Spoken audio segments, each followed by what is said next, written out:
Assalamualaikum warahmatullahi wabarakatuh. Saya Angga Fanda Nugroho dengan NIM 3336 dari kelas B.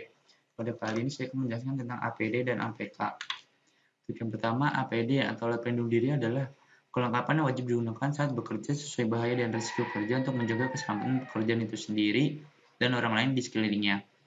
Alat pelindung diri adalah alat yang mempunyai kemampuan untuk melindungi seseorang dalam bekerja yang berfungsinya untuk mengisolasi tubuh tenaga kerja dari bahaya di tempat kerja. Alat pelindungan yang dipakai oleh tenaga kerja secara langsung untuk mencegah sebuah kecelakaan yang disebabkan oleh berbagai faktor yang ada atau timbul di lingkungan kerja. Untuk APK sendiri adalah semua sarana perlindungan bagi para pekerja di lapangan terhadap bahaya ketika melakukan pekerjaan, yaitu membuat kondisi selamat atau safe condition untuk bekerja, antara lain jaring pengaman atau safety net, tali keselamatan atau lifeline, penahan jatuh atau safety deck, pagar pengaman atau guard railing, pembatas area atau restrict area, pelindung jatuh, fall arrestor, dan perlengkapan keselamatan bencana. Undang-Undang Nomor 1 Tahun 1970 itu pasal 31 bunyinya, butir F bunyinya memberikan alat-alat pelindungan diri pada para pekerja. Pasal 9 ayat 1 butir C, pengurus diwajibkan menggunakan dan menjelaskan pada tiap tenaga kerja baru tentang APD bagi tenaga kerja yang bersangkutan. Pasal 12 butir B, dengan peraturan perundang-undangan diatur kewajiban dan atau hak tenaga kerja untuk memakai APD yang diwajibkan.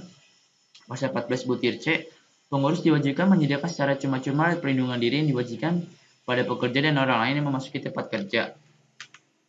Lalu ada Permenakertas No.per 01/Men/1981. Pasal 4 ayat 3 menyebutkan kewajiban pengurus menyediakan secara cuma-cuma alat perlindungan diri yang diwajibkan penggunanya oleh tenaga kerja yang berada di bawah pembinaannya untuk mencegah PHK.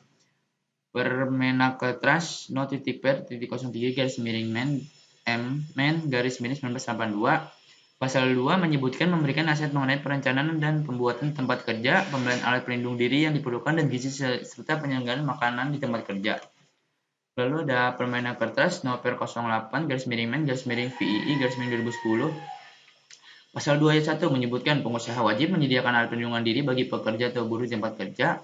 Pasal 5 menyebutkan pengusaha atau pengurus wajib mengumumkan secara tertulis dan memasang rambu-rambu mengenai kewajiban penggunaan alat pelindung diri di tempat kerja. Pasal 6 ayat 1 menyebutkan pekerja atau buruh dan orang lain yang memasuki tempat kerja wajib memakai atau melindungi APD sesuai dengan potensi bahaya dan risiko. Pasal 7 ayat 1 menyebutkan pengusaha atau pengurus wajib melaksanakan manajemen alat pelindungan diri di tempat kerja. Lalu ada pedoman APK itu Undang-Undang Nomor 13 Tahun 2003 tentang Ketenagakerjaan, Undang-Undang Nomor 1 Tahun 1970 tentang Keselamatan Kerja, Undang-Undang Nomor 23 Tahun 1992 tentang Kesehatan. Lalu ada Peraturan Menteri Tenaga Kerja dan Telekomunikasi No. 51 Tahun 2012 tentang organisasi optimalisasi pengawasan tenaga kerja di provinsi dan kabupaten atau kota, atau Regulation of the Ministry of Manpower and Transmigration No. 51 Tahun 2012 about optimizing the manpower supervision in province area and region or city area. Lalu ada jenis-jenis APD, yaitu yang pertama ada alat pelindung kepala atau safety helmet. Alat pelindung kepala adalah alat pelindung yang berfungsi untuk melindungi kepala dari benturan teratuk, kejatuhan, dan terpukul benda tajam atau benda keras yang melayang, atau juga benda yang melanjur di udara terpapar oleh radiasi panas, api, percikan bahan-bahan kimia, jas elektronik, dan suhu ekstrim. Lalu ada alat pelindung telinga atau ear plug. Alat pelindung telinga adalah merupakan alat pelindung yang berfungsi untuk melindungi alat pendengar terhadap kebisingan atau tekanan.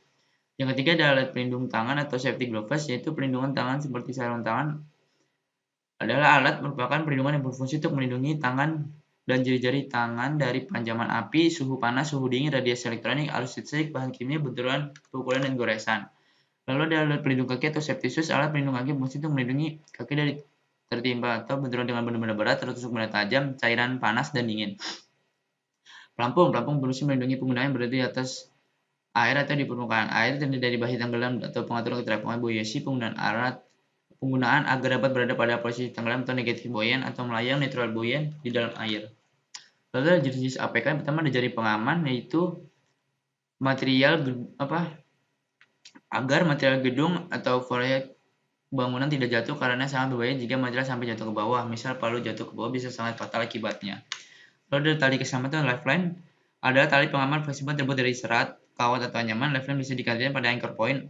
Adapun standar dari lifeline harus memiliki kekuatan daya tarik minimum 2,75 ton atau setara dengan diameter tali 60 mm. Ya, ini untuk menarik serta menguji tubuh pekerja di mana ketika tarikan secara tiba-tiba terjadi.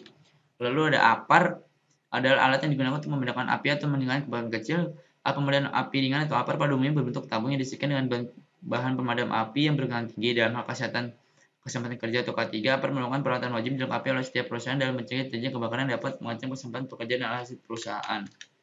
Lalu ada APD pada pekerjaan di ruang terbatas yang terdiri dari safety helmet, or muff atau earplug, safety belt, goggles atau face shield, lalu ada safety boots, respirator, dan safety coverall. Lalu ada APK pekerja di ruang terbatas, yaitu peralatan pengaliran udara atau ventilasi, peralatan komunikasi, lalu ada peralatan penerangan. Untuk APD-nya sendiri ada safety belt, full body harness, shock absorber, lanyard, anchor point, fall arrestor, lifeline, dan retriever lifeline. Untuk APK-nya sendiri ada scaffolding, boom lift, tower crane, dan tangga. Mungkin sekian dari saya. Apabila ada kesalahan mohon dimaafkan. Wassalamualaikum warahmatullahi wabarakatuh.